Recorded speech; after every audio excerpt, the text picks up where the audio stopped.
What's up, my peoples? EmGo here, the freaking geek himself, and it's time for another exciting episode of EmGo Build Stuff, the series where I teach you how to make your very own crow's nest in your home. It's a lovely addition, very lovely addition. But moving on with the Hachette R.M.S. Titanic, the ship, the legend. We are on stage 35. So let's take a quick look through the magazine. Public and private funerals. More than 1,500 people lost their lives in the Titanic disaster. Of those, the bodies of more than 1,000 were never recovered. Whoa. Pictures there. Some coffins, whatnot. And we have a nice memorial.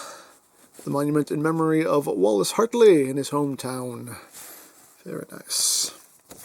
And that, of course, is a very famous picture of the little kid playing with his top on the Titanic.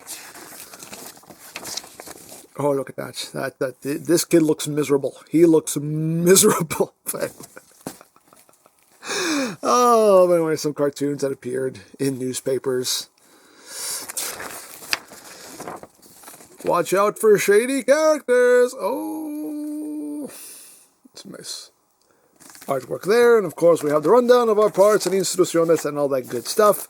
So there we have the magazine, here we have our parts, so let's get down to it, because as always, ain't nothing to it but to do it. Okay, so open our pieces, we have bags of stuff, we have gears, and gears, we even have we got a Q-tip, clean our ears while we're doing this, we got skis. And these bits here, we have some, what are these? Some metal rods. Come on, get some nice metal rods here. And that is it for that. The box can get out of my life. We have things wrapped up in paper because of course we do. Ooh, we have that. Tissue paper. And we have this, which is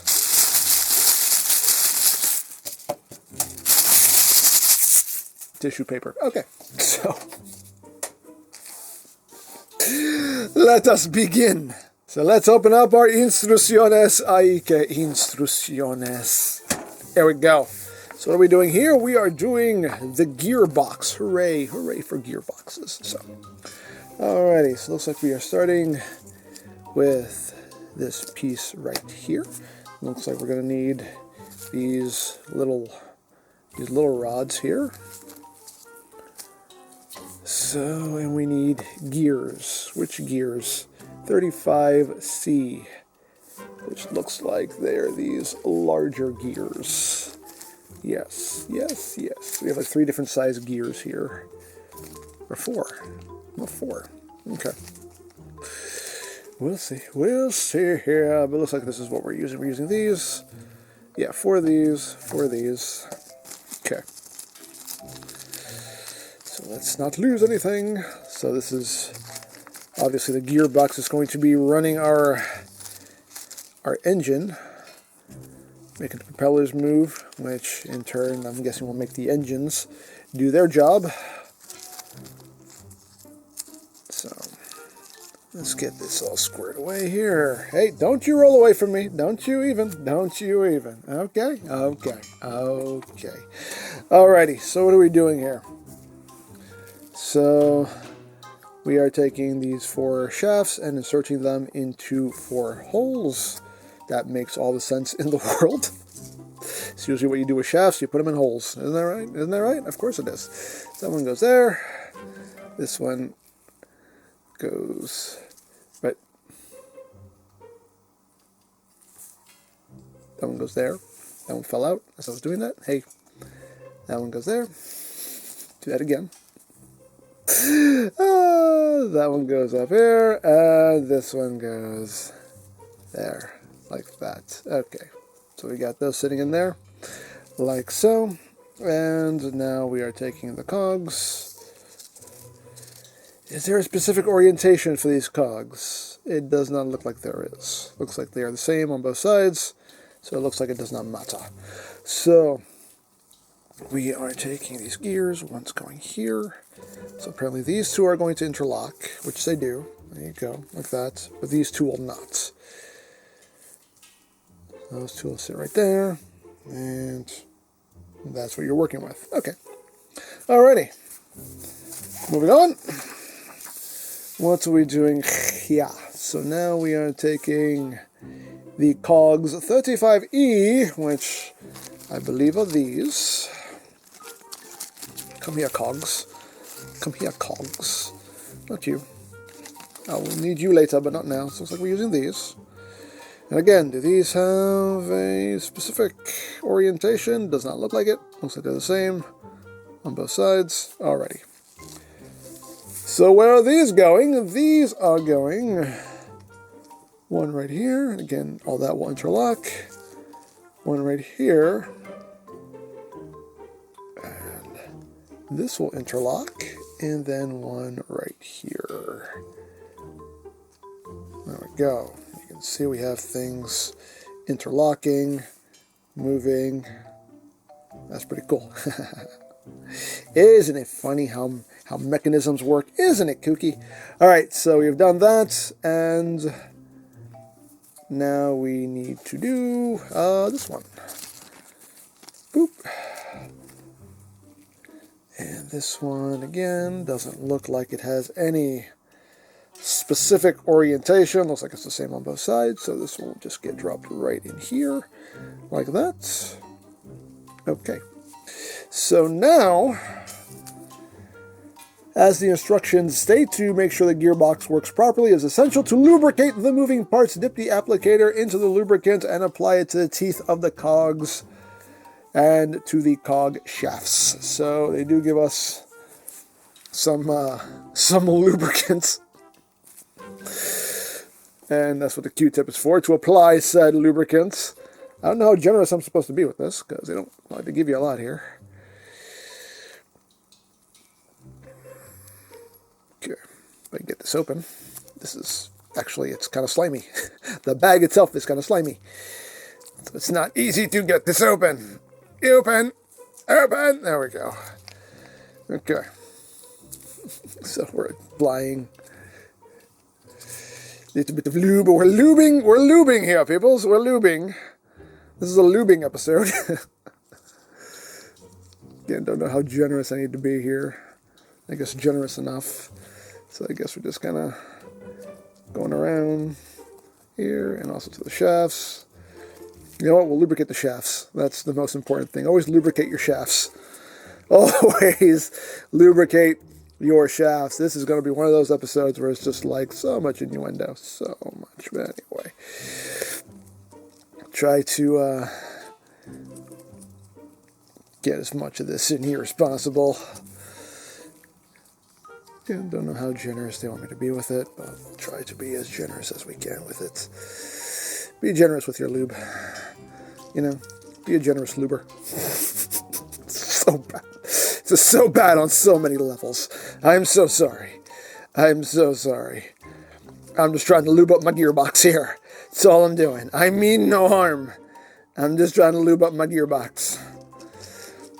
Don't you want to lube up your box? Of course. Look, listen. I'm just going to shut up. I'm going to shut up, and I'm just going to do this. Okay? We're going to do this in silence. That's what we're going to do. We're going to do this in silence. There we go. Okay.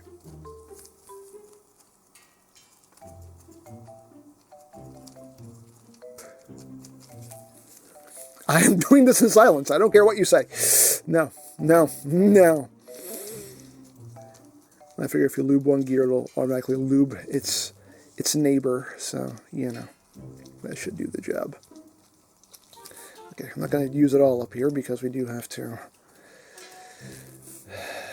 do a little bit more lubing, it looks like. So, okay. Put this off to the side here for now. Leave that there. Okay. I think we've lubed. I think we've lubed enough. Everything looks like it should be running smoothly, hopefully, wonderfully. Okay, great. But my hands are slimy now. My hands are slimy. Luckily, I have a little towel over here. Okay, so now that we have done that, we are now doing this. We are bringing in one of these tiny ones. Well, I guess we'll just dump out both of them since we need them both. So the instructions say to apply lubricant to the oval hole. So this oval hole right here, we need to apply some lube. Come here, lube.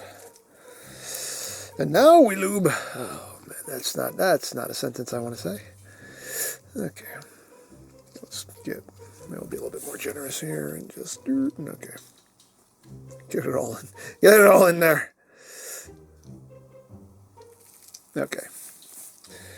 That was a pretty generous amount there. Okay, so we've done that. And now this, again, doesn't like there's any specific orientation, just so long as they meet up in the middle, like that. And then this one is going right here. And again, they're asking us to apply a little bit of lube. We need some more lube. Again, we need to lube all of our moving parts here. Continue. There we go. Get some lube. Get your lube on.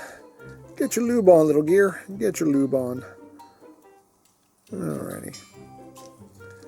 Oops. Oops. Hey. Hey. Hey. Nobody told you to do that. Nobody told you to do that. Okay. Make sure everything's nice and lubed. Okay. Okay. Wonderful. Wonderful. I think we're done with the lube. I'm pretty sure we're done with the lube. Okay. So we're done with the lube. So now we're bringing in the other side of the gearbox. And this will just sit over all of this. Like that. And now we use some CP screws. How many in total? 1, 2, 3, 4, 5, 6 CP screws. Now my hands are a little slimy. I don't like it. I don't like it one bit. Alright, 1, 2, 3, 4, 5, 6. For now, looks like. Okay. Okay. So as always, we will just get the party started. Before we tighten anything, just get a couple threads in. Again, this is always good practice. Just don't tighten anything until you have all your screws in place, because that way you'll know that everything is properly aligned and you will not have any issues when it is time to tighten them. So, always good practice. Always good practice. Oh, I needed one more screw. I needed one more screw. Come here, one more CP screw. Come here. You are the chosen one. You are the chosen one. Do not deny your destiny. Do not fight your destiny. Screw.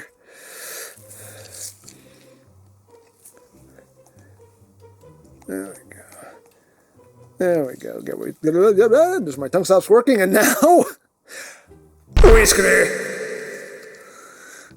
Okay. So how's everybody doing?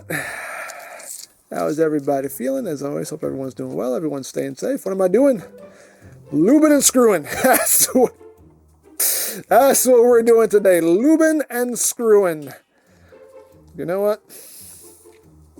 Not a bad day. Not a bad day for me. I don't know about you.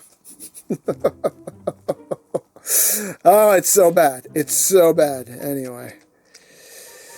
Alright, let's just get all this in schnuggened. Not too much. Because we do have gears here that need to move, so I guess probably would not be good to tighten things too much. Just snug enough that nothing's gonna, you know,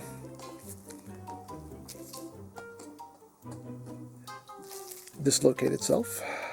There we go. I think all that's good. I think all that's good. Alrighty. So there we go. We got us a gearbox. What do we do with said gearbox? Now we need to looks like we need to test said gearbox. So we need one of these metal rods, and it is telling us to check the gearbox, that the gearbox is working. Fit the end of one of these shafts into the socket where the engine shaft will fit, rotated by hand clockwise, and the 3 propeller connection sockets circled in yellow will rotate together. So let's see, let's get this in here. And yes, you can see here, the camera will focus. There we go. Turn it counterclockwise. And you can see everything is rotating. Like so. And if you turn the shaft counterclockwise, only the 2 outer connection sockets will rotate. The central one remains stationary. So if you rotate the other way, yep, there we go. So the 2 outside ones are turning, but the middle one is not. And then we turn it the other way, and all 3 engage. There we go. Okay, cool. All right, well, that works. Yay! Hooray for things working. Alrighty, and that is it. That is all we have to do. There is our completed work. Store the gearbox and the 2 propeller shafts carefully. They will be fitted to the model. In a future issue, I will do so. So that is what we end up with. This is what we have ended up with. A nice gearbox. We have some metal shafts. Lube. We have some spare lube. I'll find a use for that, I'm sure. And we will... Don't. I make the joke so you don't have to, so that's the way it works. Anyway. Alrighty, we are done with this wonderful episode. And as always, if you would like to sign up for your own Titanic kits, there'll be a link in the description down below for you to check out. And if you missed any stage of this build, there is a playlist in the description down below as well for you to check out at your leisure. And you can watch this lovely ship of dreams take shape before your very eyes. So there you go. As always, I hope you enjoyed this exciting episode of EmGo Build Stuff. And remember, you don't stop playing because you grow old. You grow old because you stop playing. Be geek! Be proud! Palm in your face!